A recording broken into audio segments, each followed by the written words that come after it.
Hey, welcome everybody to the Gil Hodges Freedom Podcast. And I've got a very special couple with me today. It is Dillyn and Heather Hoffman. They are shamans from the Florida area, and they're going to share a little bit about their journey here in a moment. But I just want to say how much I respect and honor these two. They are full of love, and you know that's what we're about, and love and freedom. Got to have freedom in order to have love. So I just really respect these two and what they're sharing, what they're doing. And so the title of today is Shamanism, Plant Medicine, and Ceremony. That's what we're going to be talking about. And I hope it gives you a really, really solid beginning education. The rest of it you're going to have to research for yourself. But honestly, we've been fed a bill of goods by the Matrix, by the world, telling us how bad this stuff is. And I'm going to go through some research material I have just to give you guys a start. But while I'm what I'd like to do is have you guys go ahead and share a little bit about yourselves and about your journey, how you got to where you're at today. So go ahead. Hi, everybody. I'm Heather. I am an intuitive healer, a Reiki master, an inner love consultant. I have been through a deep depression my whole life, self-hatred, anxiety, suicidal ideations, to the point of praying that I would get cancer so that I could die a slow, miserable, painful death because that's what I thought I deserved. Wow. So, in saying that, I have really opened up this journey for myself. I did therapies and prescription medications for many years before I decided to stop that. And the plant medicine world opened me up to what healing can actually look like for me, to really understand how to fully love and accept myself in all ways. And so that is how I became who I am now, remembered who I actually was. And that's why I want to share that with everybody else so that they know that they matter and that they are Yeah. loved. So they Mm. never have to feel like I felt for most of my life. And I so appreciate that and honor that. We this is our second take. We were actually recording this yesterday, and I had an audio issue that has basically brought us to this point where we're recording this again. But Heather and Dylan, both you have both gone through some depression years, and people who've listened to me very long have heard my testimony of being 40 years under chronic depression and just never being able to get out of it, really. I mean, there might have been, a few days in a year that I'd actually get out of it. And it was just horrible. And it came from hating myself. And I did attempt suicide. So it's a crazy thing that, if, if we're not loved well, then we tend to not love ourselves well. And it really kind of begins there. But I don't want to get too far off on that just yet. Dylan, go ahead and share your background and how you got to where you're at today. Thank you, Heather. Yeah, yeah, thanks for sharing. It's really important to this conversation that we're having because either if someone's going through mental illness, and if Mm-hmm. it's not them going through mental illness, they know somebody who has mental Yeah. illness. So it's really interesting this conversation around shamanism and I would say like how it's even demonized. Oh, Because my yeah. experience of like even psychotherapy and getting support through the medical model, it's only gotten me so far, right? It still left me with tons of questions. And, I struggled with a shaman sickness of debilitating depression and suicidal ideations. And, some people say like anger issues, but it was more than that. It was beyond rage. It was wrath, right? So it Mm-hmm. was, it was much deeper than just anger issues, Yeah. right? And wherever I was trying to look for support, it was like the support wasn't there. And at the time, I was, very scientific in mind. I was an atheist. I didn't really believe in anything, but I really enjoyed philosophy, and I really enjoyed reading about religion and spirituality and uh, something that I was a big skeptic, right? So the whole idea about an atheist is you only believe in what you can see and what you can measure. anything of faith, intuition, the unseen, is kind of like mocked at or like laughed at, like, oh, this is silly, right? And it wasn't until I had my own twice born experience that I got to really see, wow, there is actually something true about the spiritual lens and about the spiritual world, which is really interesting because as we're starting to practice shamanism, Christianity, Buddhism, right, whatever it is, that's at heart what we're really trying to do is Yeah. penetrate this physical world and get to the deeper understanding of reality, which Yeah. I mean, the physical lens just doesn't know. Science, its whole definition is that we don't know, and we're gonna put these things in place and try to figure it out. Yeah.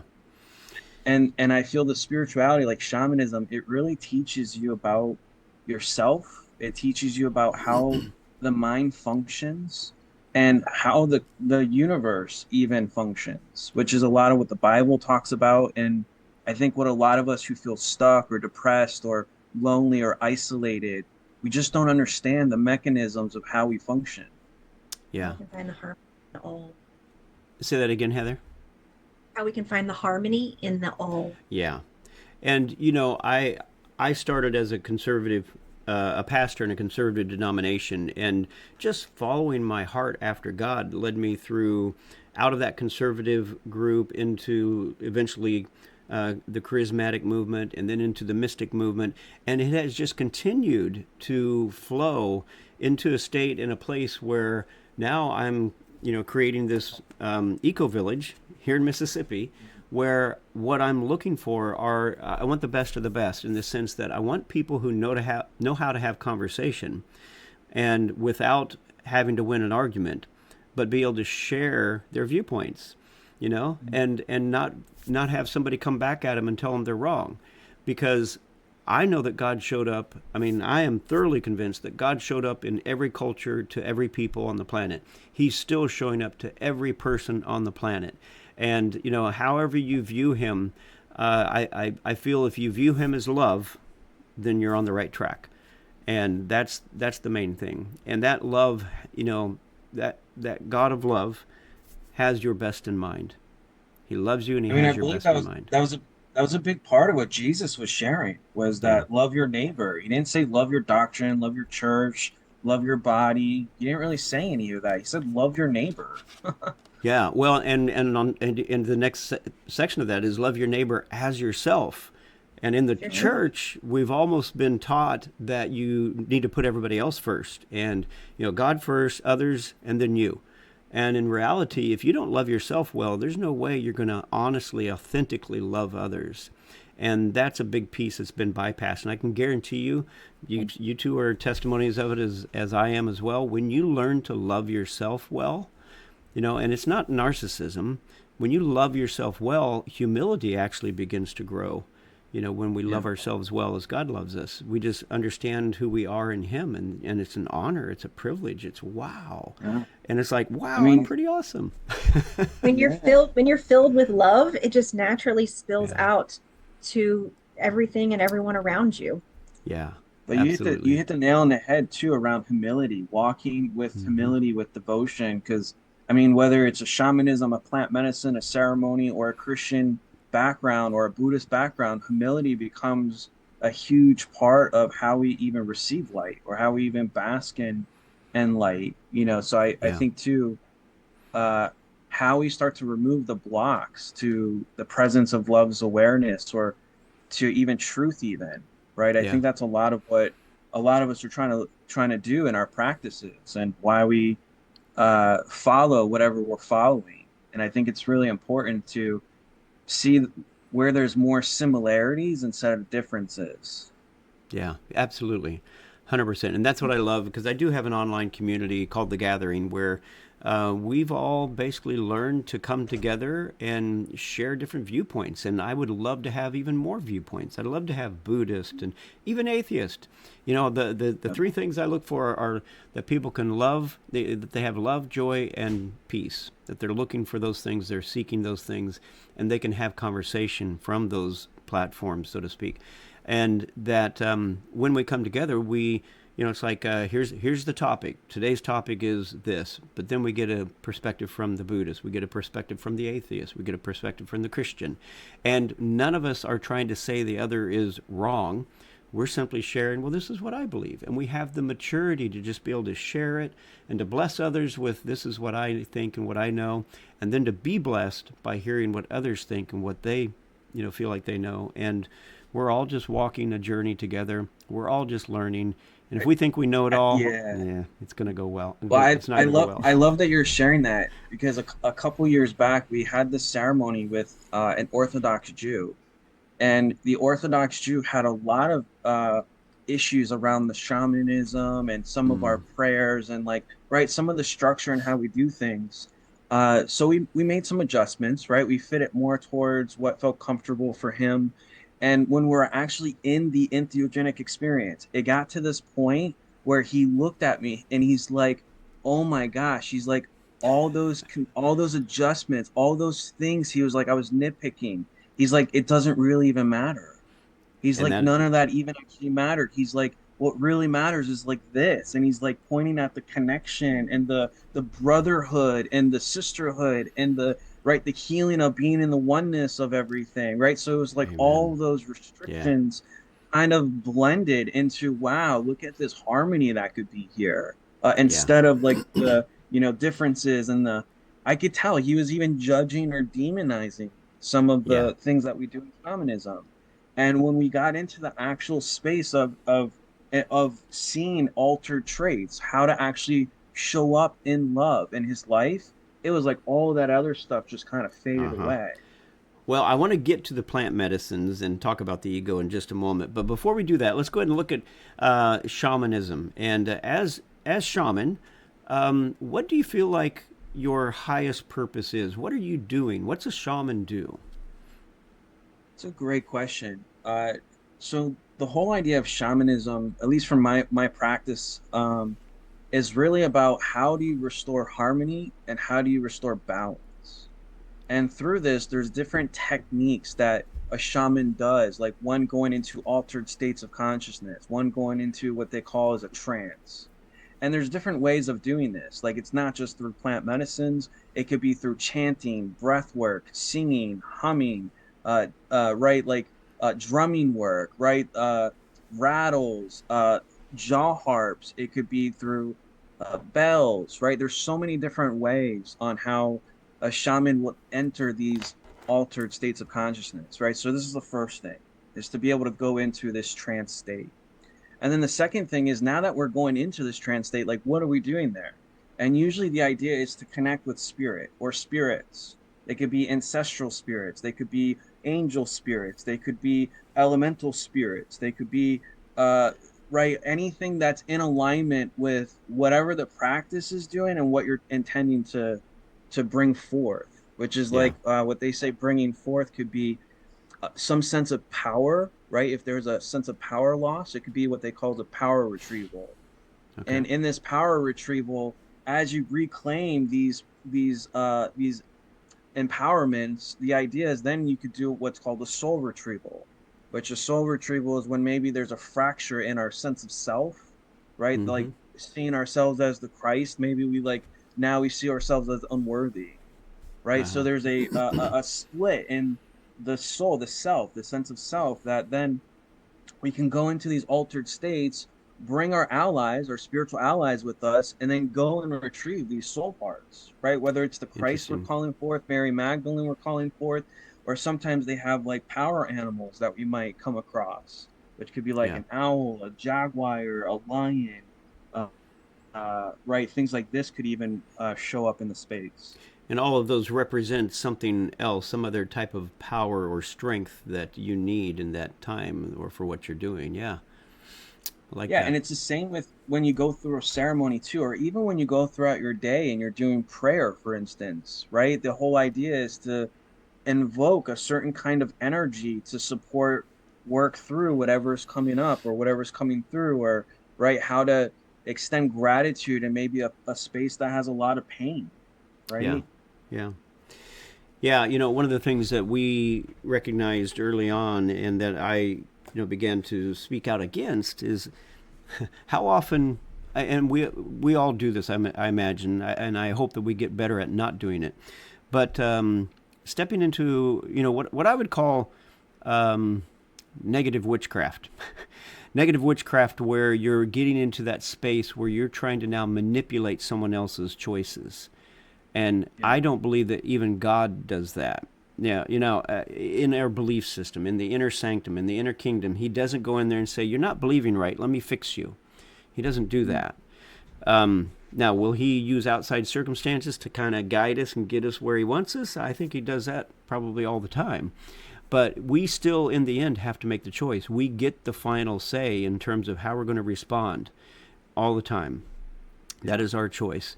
Well, And you had a really key distinction too, because you're not just talking about magic and magical thinking, because that's all fear based yeah, essentially, but you're really speaking into miracles, like how to actually shift from a state of yeah, fear to a state of love, that's good. right? Which is really that God inspiration versus my own inspiration. That's really good. Yeah, I Also, have. recognizing your own divinity, right? Because we are Mhm. constantly indoctrinated from birth to take on what everybody else tells us to do Programming. and how to be. And I don't think God really like directs us in a way that he wants. I think he directs us in the way that we're meant to go, Right, in the right. self remembrance, right? So he's Yeah. showing us that we are love, that we are connection, that we are joy, we are peace. And how do we get back to that? So he just shows us the way to get back to ourselves through our connection to nature, our connections with others, from self Yeah. awareness, self understanding, self acceptance, Authenticity. Yeah. That authenticity. to me, the universe, God, is not necessarily going to pay. God is always going to love us unconditionally. Period. But if we're trying to be something that we're not, if we're trying to be the movie star, if we're trying to be the billionaire, millionaire, have all the money, have the American dream that we've been programmed that we're supposed to have, and we're doing all that, and we're going by the world's definition of success, I don't think that the universe is necessarily paying a whole lot of attention. Now, you can force your way into having success in some of those areas, but at the same time, if you want to operate from a place of peace and rest, and you just want to step into this place, I have a mantra. I say it all the time: let go and flow. Let go of your preconceived ideas, which have been programmed into you by family and culture and so forth. Let go of those for a little bit and just look at what's really going on around you, because God has a path, and it's always right there in front of us if we're willing to accept it. Problem is, we don't want to accept it a lot because we've been told it should look a different way, and we want to fight for what we think it's supposed to be versus flowing with what it is.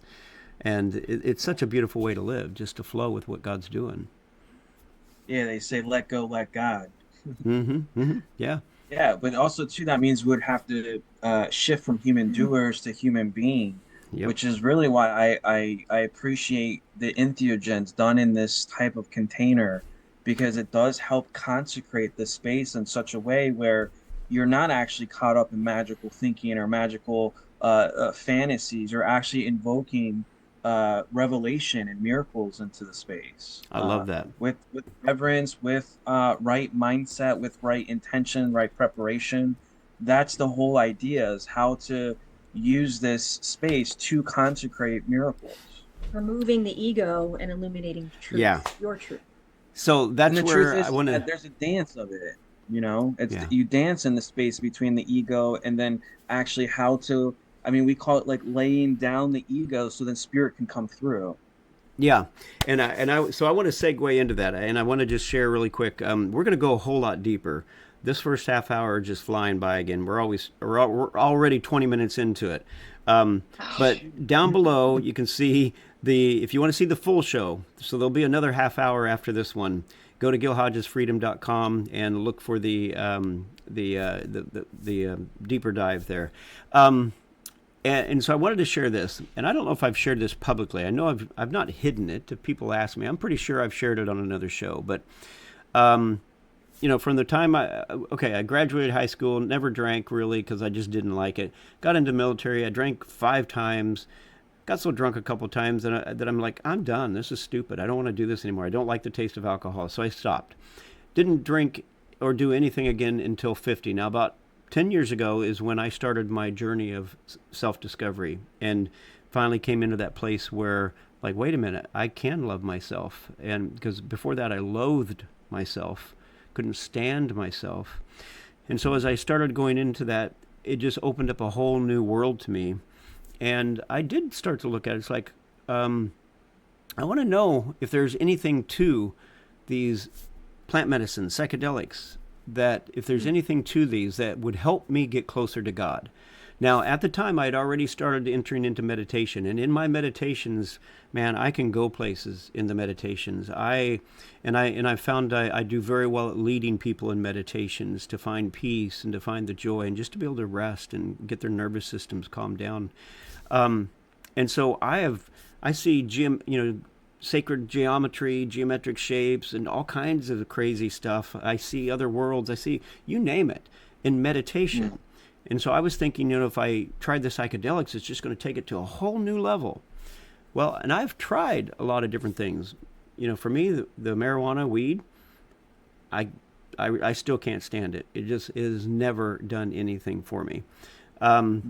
Psilocybin, I did those, and I shared with you yesterday. I did the smaller doses, and then I went to the hero's dose. And when I did the hero's dose, it was as if the spirit of the psilocybin came to me at the end and said, number one, you talk a lot, which my ex-wife agreed with that. And then the second one, it's as if they just reached out their hand to shake mine and say, we don't have what you're looking for. And and I've tried several different other things as well. And what I found is every single one of them, for me, every single one of them basically put a cap. So if I'm meditating, I can go, there's no limit. But when I took those things, it's like, I can't go anywhere. I can't get there. So it wasn't helping. But what I do recognize and realize when I would take those is a level of humility and love that would come in, that would go deeper. And I've seen that with a lot of people, that it helps get the ego aside so that they can actually discover who they are and let go of a lot of the fears that they've been carrying. So love to hear your thoughts on the plant medicines, because you guys use them in ceremony, and you've helped a lot of people find freedom from a lot of different things. So would love to hear about that.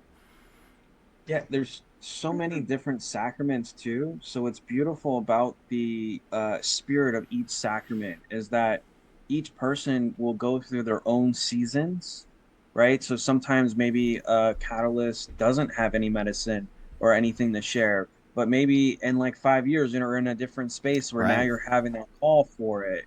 So it is very interesting to see that each one has its own way of communicating, and then everyone's in a different spot too, both if they're on any kind of conventional medications or even just in their background. Yeah. Well, first of all, I want to speak to the stigma around plant medicines. I think that's a good place to start. Yeah. There was this war on drugs that was started, right? Because government couldn't control it. It couldn't control plants that have been on this planet for thousands and thousands of years, who have been used in even church ceremonies, Christian ceremonies. They have always been present and prevalent as a reminder to come back to self and remember who you are and preach from that space without the ego. Yeah. But because government couldn't monetize it, and they couldn't control it, and they couldn't control the people who were gaining those insights, they had to villainize it. Mm-hmm. So, and now we have pharmaceuticals as, main medicines, and these plant medicines that have been around for thousands and thousands of years, they're considered the alternative medicines, which I feel is actually backwards. Yeah, they're natural. These are naturally occurring substances on the planet. Which 80% of pharmaceutical medications comes from natural sources. Yeah. They're just isolated and synthesized, but they're all typically natural from original sources. Yeah. Well, let me share this real quick, because I just want to say to anybody and everybody listening, if you want your own proof, do your own research. But here's just a couple of Google researches that I did. So I did this one here, and this one is the latest research on psychedelics versus 50 years ago. And it goes down through here, and it talks about the methodology and the ethics that they were looking at years ago. And Heather, you already spoke to it. because of the politics and so forth that were involved, it got labeled as something horrible and terrible. You hear down here, you got the political pressure, growing association with the counterculture movement, widespread recreation use led to psychedelics being heavily stigmatized. And it just goes on. I mean, just Google it yourself. Latest research on psychedelics versus, 50 years ago, now versus 50 years ago. And there's just a ton of information here. And then I went in and I said, okay, how about psilocybin versus alcohol? And all you got to do is just go down here and look at this. There's so much negative about alcohol. Alcohol is legalized. You can do it all you want if you're of age, and it's destroying the body. And yet they've legalized it, and it's culturally accepted. But not. I also find it interesting they call it spirits too. Right. Yeah, it is very interesting. How many relationships do you know that actually thrive when alcohol is present? Right. Yeah. Not many for sure. I haven't heard anyone say alcohol saved my marriage. I haven't heard that one yet. Right. That's true. You know what? And my, I guess I shouldn't say name, but someone extremely close to me did, I believe it was the mushrooms, the psilocybin. And it was something along those lines, definitely in the plant medicine psychedelic realm. And it absolutely, and I know this person very, very well, and I know the two of them, the husband and wife, and he said very, very strongly, because he was ready to divorce and move on. And after doing this, it totally shifted everything. And they're married today, got 2 kids, doing great, and it's amazing. Beautiful. I mean, it saved our relationship too. Yeah, it's really important to notice what it means to be in right relations. So, for instance, you could totally see people working with plant medicines in a recreational setting where it could potentially be very damaging or a form of escapism for them. And dangerous, and I think that's what the government kind of like grabbed onto too. When exactly. You're it in a recreational, dangerous space instead of in a reverence and intentional space. And what do you get out of that? And there's very vastly different experiences. And again, you want to talk about programming? It's like, my goodness. So they took, and the media, because that's part of what's in this research, the media took the isolated incidents where, things went wrong. You're going to find things go wrong with all kinds of different things. But if they were to do the same thing with alcohol, they would have 1,000 different, 1,000 different headlines for, probably every city, at least, every day. And it's just every day. Well, and the thing is it's the set and setting, right? So recreational context is going to create certain content in that, right? And then same thing in a medical model, which is really where the push is at. It's this medical, having clinical doctors work with this sacrament that they don't even know what they're working with, right? So most of them have never had any experience with what they're facilitating. So if someone has a mystical experience with an entheogen, which is what they're called, a psychedelic is an entheogen, which means a catalyst to go inwards and find the divine. But if it's done in the medical model that doesn't even look at spirit, if someone's having a mystical experience, how does the medical model process that or talk to them? That is a good question. Right? What they do is they refer out. They say, go talk to a pastor, go talk to a priest, right? They refer out to someone who's in that realm of understanding, which is what we're doing is a spiritual religious context, which is where entheogens, why someone would call it an entheogen versus if someone says a plant medicine, that's maybe a medical model term, right? Wow. And then some people just call them psychedelics, which maybe is a recreational term because that just means mind expansion. So they're going there to expand their joy and their fun. And what's beautiful about the different categories is the religious spiritual context captures all contexts. So you can have fun and joy and still work on maybe like a depression or an anxiety that might be there, but you're doing it from this spirit lens instead of this very physical modeled lens. Well, hey, guess what? We're minutes. Out of time. This is I mean, it is impossible to squeeze everything in that we want to talk about, but we're going to get into some deeper stuff in the second half and the deeper dive. But I do want to make sure that everybody knows, which we haven't even mentioned, that on November 8th, actually November, I think 6, 7, and 8, or 7 and 8, somewhere on that weekend, I'm just going to say, go to my website and check it out. You'll find what are the dates that Dillyn and Heather are going to be here at the Pearl. And again, we're not doing ceremony. We're doing education. So just want to let everybody know, if you want to come for that education, that there is going to be a place on my website to sign up, and I highly encourage you to come and check it out. I've heard so many stories. There's a book I read called The Physics of God, written by a physicist who was an atheist until he did an LSD trip and met God. So, and again, people want to say it's of the devil. Yeah, the devil connected him with God, and now he's a Christian. Dang, that backfired.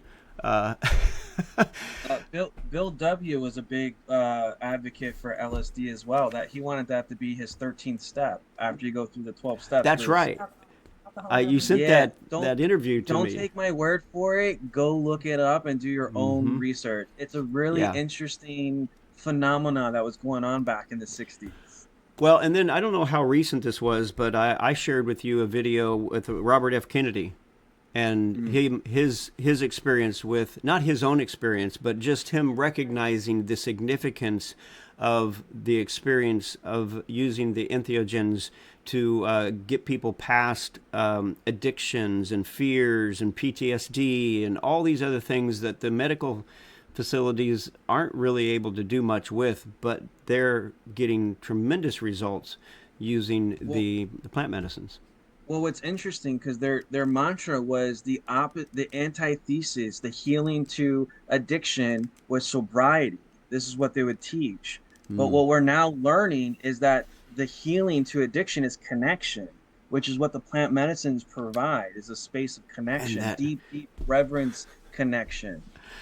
we just on our gathering this last Sunday, we were really into talking about how that, you know this is just a belief system. I believe it, that we chose to come here, and so we enter into this cell where we are conceived, and we begin to grow. And when we enter into that cell, it's like we come from this place of love, and we've got Mm. so much love that in that space and place, and it's not been proven for the human being, or there's no research on it for the human being, but we do know that pigs and other animals and mammals, that as they're growing, if you go in while they're growing in the womb, cut off a leg, it'll grow back.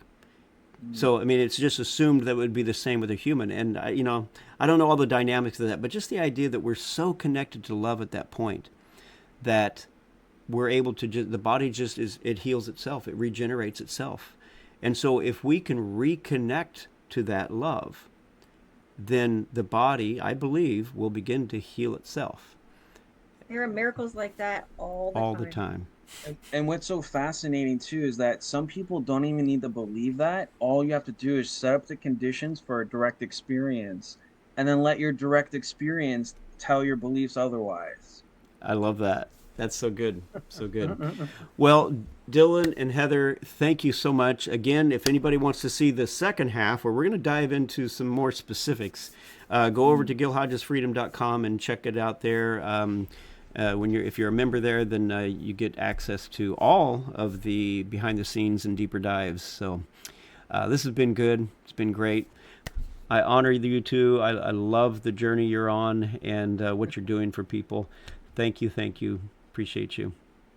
Yeah, thanks for having us. Appreciate It's it. been good. All right. Well, love you all, and we will see you all next time. Bye bye.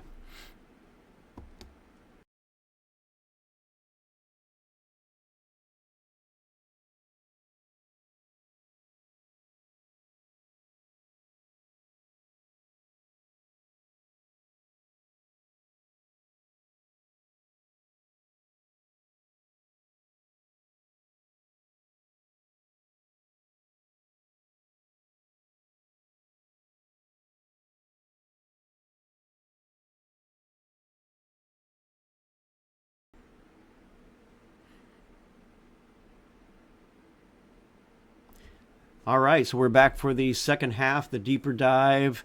Um, yeah, Dylan and Heather, this has been good, and now I want to just dive in deep to whatever you want to share. Maybe some either personal experiences or some testimonies that you have for what you guys have done. And also maybe what you do and what you don't do. That might be a good thing to for people to hear at this point too. So, take it away. I think what I would like to start with is there's going to be fears that come up for people. This is the unknown. This is something that, in the past has been, villainized and, Yeah. taught as something bad and wrong.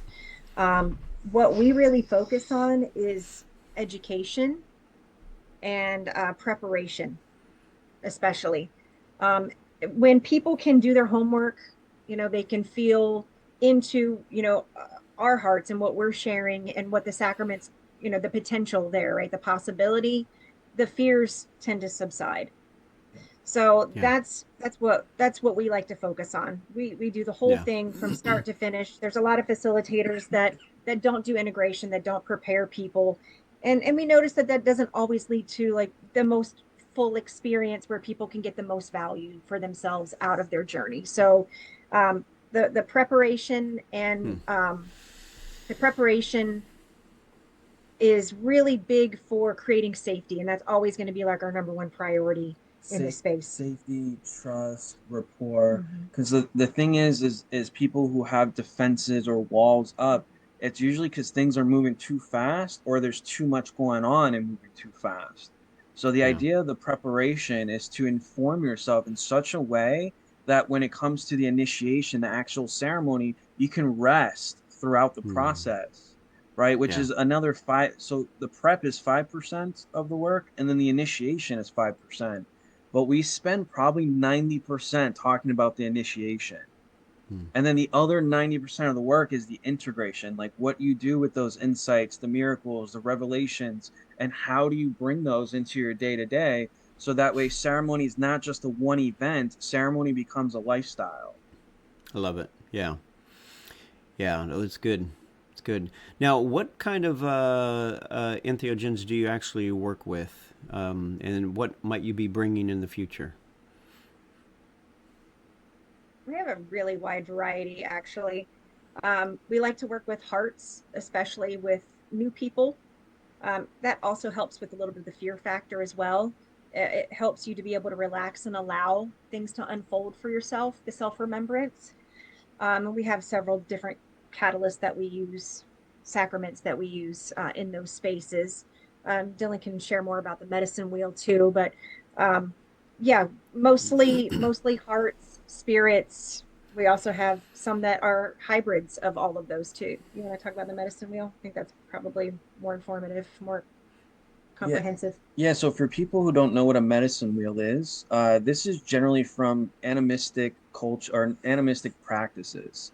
So shamanism and animism have very similar understandings where they believe that there's energy or a spirit inside of everything, right? And inside of this, they even consider the cardinal directions as forces, whether it's which cardinal direction is the north, south, east, and west, and how they use this medicine wheel is this understanding of how the cosmos and how the universe works. So there's different types of medicine wheels, and this one that we're talking about is called the medicine wheel of consciousness. And Okay. inside this medicine wheel of consciousness, like Heather was describing, there's like heart catalysts, which we consider the west direction. And inside this, it bring these catalysts allow you to explore different places and spaces of consciousness within the heart space. Hmm. And that could be like really like micro and like very gently, less stimulating, to like very intense and very stimulating, right? So there's different levels or layers to how much you can go into the heart space. Like main ones here are going to be like sassafras, Kana, MDMA, like the big ones that you've probably heard a little bit about. But there's also a lot of smaller ones that are not as well known, but would help with things that are like maybe overstimulating. So there's nuances there too. And this is great for someone who has a lot of fear around plant medicines or trying something new. Why is it great for that? Because as it opens up the heart, your defenses can drop and then you can actually receive healing, or you could receive a new perspective, or the fear mechanisms actually gets turned off in a way where you can actually feel safe to explore what might be there. So something that we love to do with people's is create what we call as a heart foundation. And this might be the first catalyst that they do, maybe just that ceremony, or maybe they combine it with a spirit, like a psilocybin, right? So like if somebody was afraid to open up a spirit, a psilocybin space, the heart could help reduce some of the fear factor and then open up the spirit space in such a way where they can actually be open to whatever is coming up and coming through, instead of like, knee jerk reaction to what's there. And also the one of the number one things that we see that people are struggling with or challenged by when they come into ceremony is worthiness. Mm-hmm. And so Yeah, starting with a heart catalyst can really help you to remember what it feels like to love yourself. that's so And that's good. a really great So place valuable. to start when you want to start unpacking the uncomfortable or the parts of us that don't feel so pretty or capable or lovable, right? So that's a good place. That's why we like to start with those in most cases. But again, we Yeah, don't have cookie cutter ceremonies. We really curate it based on what your intentions are and what your needs are. I love that. So good. We You And then mentioned. you we go into Oh, go ahead. we tend to see people are more afraid of love than they are of fear. So Hmm. this becomes an interesting space sometimes in the heart space. Like, although it's sometimes the most euphoric and blissful for people, sometimes it brings up a lot of sadness and grief as well, Hmm. because maybe they're grieving about being of good cheer, which, as we know from Christ, to learn to be of good cheer, right? Yeah. So we might grieve some parts where maybe we're not allowing that joy to come through, of knowing the word of God or whatever it is might be for us, right? So hearts are great. That's in the West. Spirits in the East are great, which is like the psilocybin you described. This could be like a lysergamide, which we call LSD. There's LSA. There's all different types of variations that do different things, which some, like Heather said, might be like a hybrid of a mind and a spirit.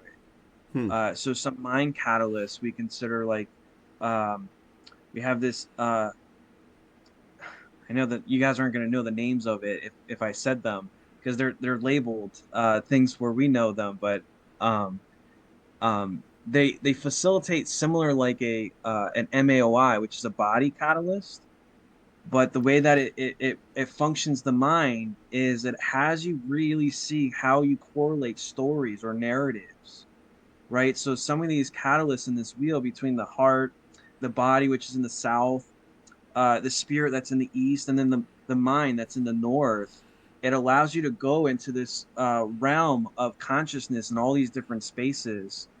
So, for instance, a San Pedro cactus they call wechuma in Quechua, and wechuma means to cut the head off. And Hmm. why it's cutting the head off? Because most of us who live in the mind, we're Yeah. afraid of the heart space. So the Yeah. wechuma, this it's really like a heart body catalyst that accesses the spirit. So it's like it cuts the head off, it gets you out of the head, drops you into the body, and like the childlike wonder that's inside of us, it opens up the heart, and then boom, now you have access to the kingdom of heaven, spirit, right? Yeah. Because you have this embodied childlike experience that's coming through, which they call grandfather uh, energy. It's got this very Right. masculine, nurturing, restorative type of energy towards it, where it's like the energy is coming from the earth up into the body.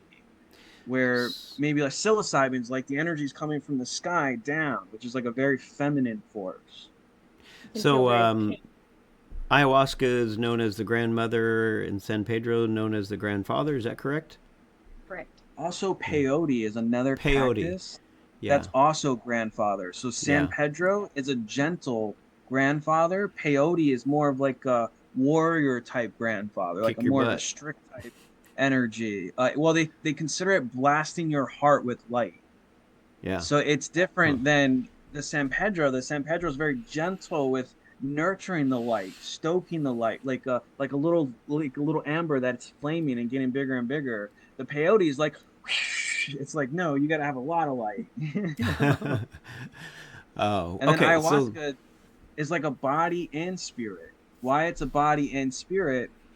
They have the NN DMT, which is a spirit catalyst, and they mix it with this other catalyst that's an MAOI, and then the two together create this ayahuasca force, the Yeah. queen of the forest, they call her. So, is there anything that you're aware of that significantly affects the pineal gland? And I'm I would guessing say they kind of all of all these. do. I would say they all do. Yeah. Yeah, they Yeah. definitely all support in different ways. Uh, I don't know if they're one's better than another. I think they all just facilitate very differently.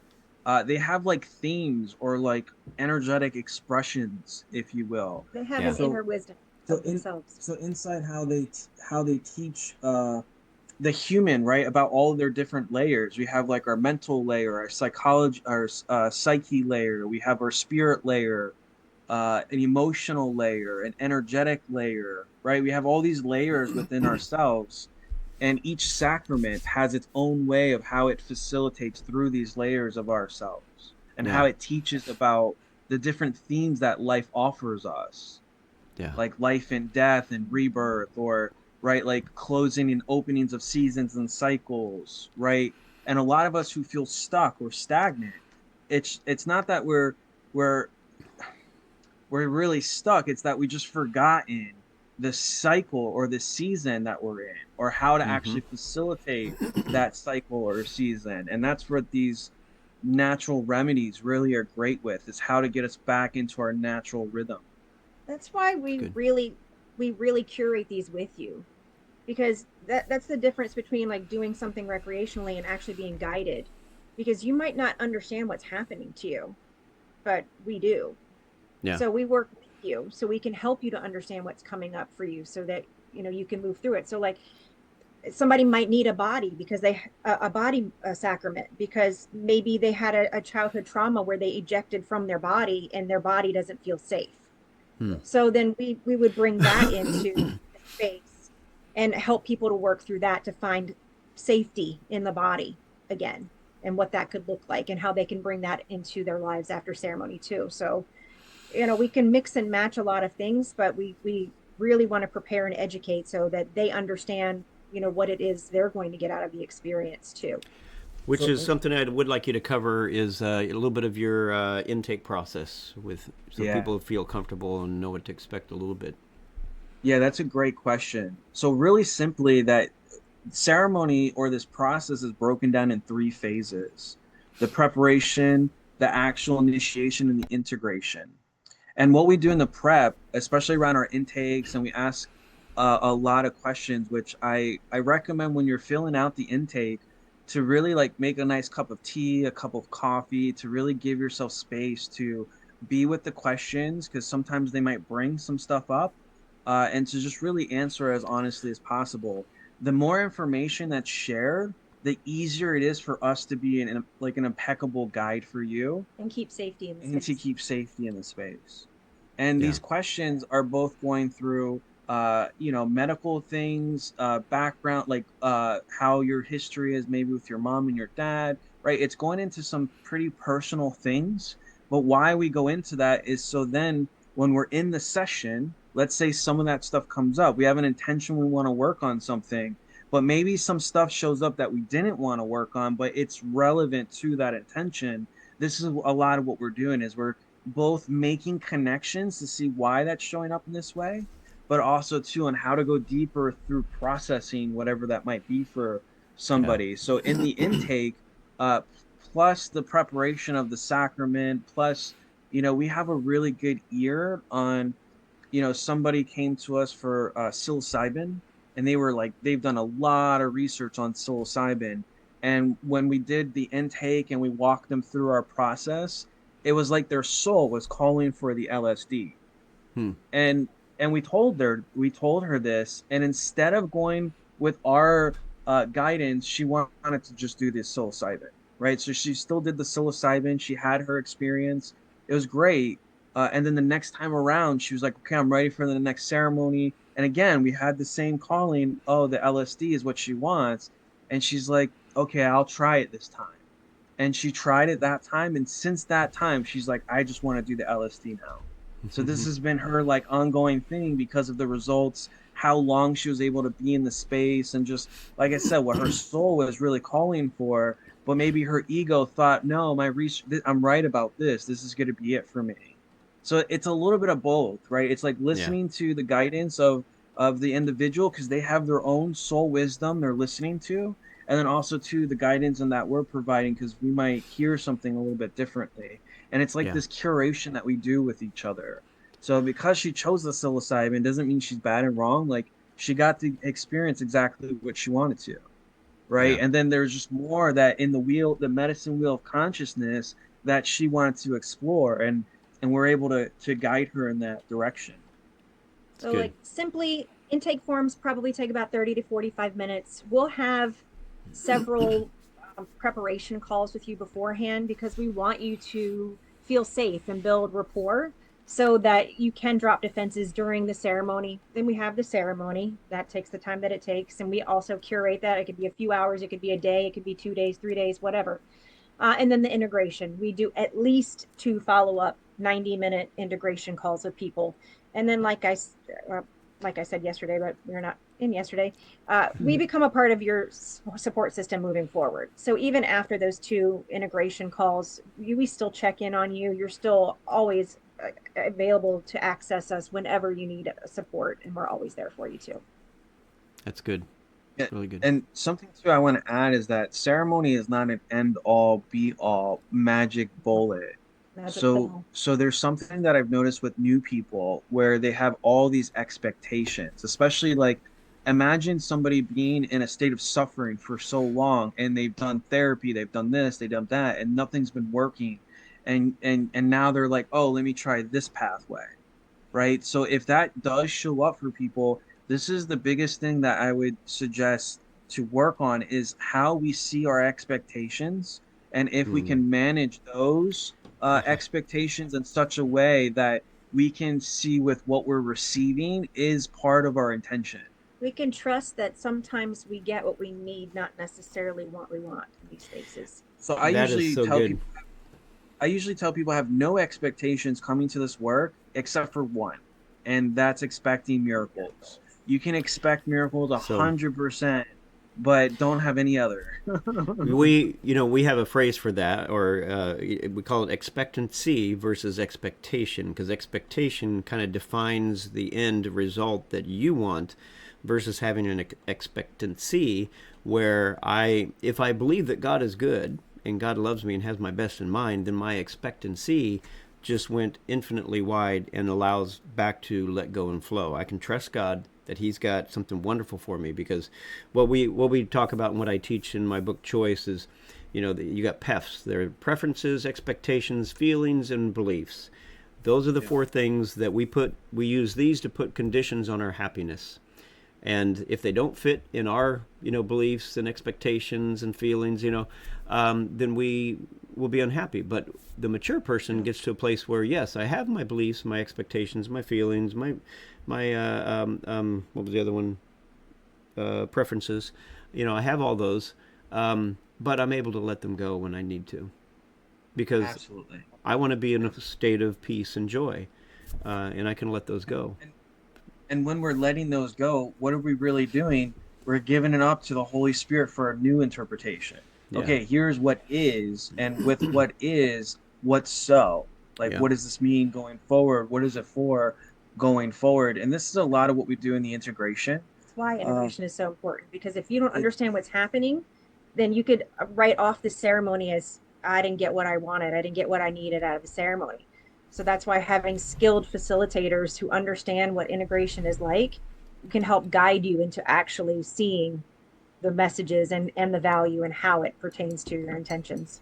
yeah, and this is too, like, it's a different part of the brain that's being accessed. Most of us who live in the mind, we're on the left side, very logical, analytical, right? So then when you have right brain things showing up, which you're in a trance state on these catalysts. So what that means is that symbolism is in play. And if you see a vision or something and you take it literally, you might Mm. miss the symbolic understanding that it's Mm. actually presenting That's going to to you. really land for you. And you're going to be like, yes, that is what it meant, instead of the literal interpretation. And that to me is an extremely powerful thing. And I won't get into all the details of it, but the Right. mind is an extremely powerful thing, and it's nearly impossible to tell what's a memory and what's reality and what's future tripping. You know, Yeah, so it's like, what's the difference? The mind doesn't know, and the mind's going to produce all the chemical responses inside your body as it would as if it were a reality right now. So, absolutely. and I've had some very close personal people who have gone through things, whether it be a trip or just a memory, but they took it, a dream or something, and took it literally, and it's like it almost becomes a mental disease, I would even say, where it's going. The person believes that thing to be truth and reality, and they're all of a sudden now not able to make a distinction between what really is real and what was Yeah. meant to be a message to take you to the next level or whatever it might be. Yeah. 100%. I would go as far too in saying that that doesn't show up just in the plant medicine ceremonial space. That comes from prophetic visions and dreams that have been That's actually what I'm misinterpreted getting as at. well. It's Yeah. actually what I'm getting at. Yeah, and Yeah. I can't tell you how many people having come from the Christian background that they get prophetic words and then they beat themselves to death trying to make that thing come true. When Yeah. I've always, not always, but I came to understand that God may give you a prophetic word, and that prophetic word gives you a vision for this thing out here. But if you get so tangled up into that thing, it becomes the idol that the scriptures talk about, to where now all you see is that thing, and you're totally, it's like, God, get out of my way, I'm trying to get to that thing. Yep. And they will fight and strive and beat themselves to death and people around them in trying to get to that, when in reality it could be that God said, hey, I just wanted you to go that direction, because once you get up here, you get close to it, I got a hard right for you, and that's what you really want, is it's over there. Yeah. um, Yeah. yeah. So it is It's being, just being obedient, but it's just, I mean, the adventure when we're flowing with what God's doing is absolutely astronomically fun, joyful, and it's Fulfilling. not without its challenges, but it's I fulfilling. Yeah. I keep it really simple for me. Like if there's an absence of ease, joy, and grace, this Yep. means I'm following my will, not his will. Yeah. If you're Exactly. confused, you're also not following your authentic path. And what that Yep. means is that, okay, I'm noticing this so I can turn the opposite way. That's really all Yeah. it means, Repent. right? Yep. And I think that's what we're learning Yeah. is how to be a joyful or a happy learner in that process, right? Because a lot Yeah. of us are taught to condemn ourselves that we're learning something and making ourselves bad and wrong because we made a quote mistake, right? But the Yeah. whole idea is these mistakes is to see, oh, I'm learning, and to be of good cheer that this is a learning process, you know? Yeah. And we're not meant to suffer. We're here to live life and enjoy this human I experience. know. And to appreciate one another and understand that we're each a fractal of God. And it's Yeah. just a different piece and part, not one right and the other one wrong. And We but are the a drop in the ocean, but we are yeah, also the ocean. yeah, yep. I love it. Love it. Well, guess what? Time is up. Oh. I know. Well, hey, I just want to say to anybody and everybody who's watching, go to the website, find the November 8th retreat that we're going to do here with Dillyn and Heather, and get signed up. And get signed up right away, because there will be limited space. But looking forward to having you guys here, just being able to share with the people here in the community and whoever might want to join us from elsewhere. But I'm expecting that it's going to be.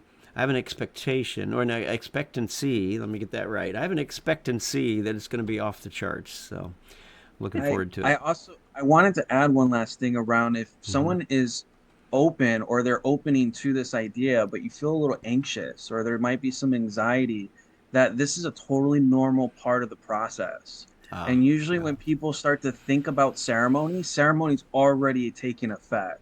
So Mm. I've been doing this work for over 15 years now, and I still have anxiety or what looks like anxiety around ceremony. And sometimes I check in with myself and I'm like, am I anxious? No, I'm excited. Yeah. So check in Yeah. with yourself too and notice, am I really anxious about this unknown, this mysterious place that I'm moving into, or is it a form of excitement that maybe has a very similar feel in the body and I just didn't notice it. Yeah. Yeah, that's good. Very good. Very good. Well, the contact information is below for Dillyn and Heather as well as myself, and look forward to seeing some of you at the retreat, and definitely looking forward to having you, Dillyn and Heather.